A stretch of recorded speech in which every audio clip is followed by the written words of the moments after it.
Good afternoon, good afternoon. Doing a quick short on how to install a Prinsu brand Maxtrax roof rack for your Prinsu rack. Okay, you're going to need a 17mm socket for the Maxtrax pins. You're going to need 11mm socket for the hardware for the Prinsu to actually mount the bracket to your rack, and you're going to need 2 crescent wrenches.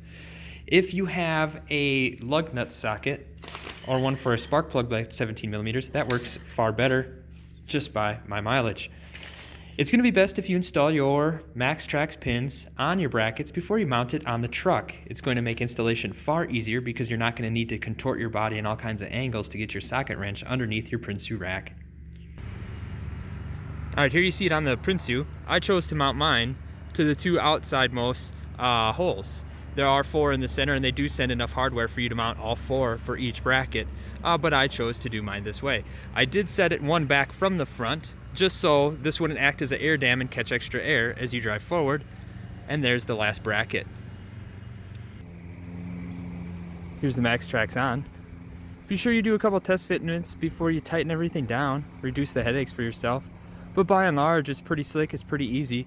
If you're using the pre-fabbed mounting locations for your cross members on the Prinsu, all of this will line up exactly, and so you don't have to fudge with any measurements. You can just bolt it and tighten it right on down.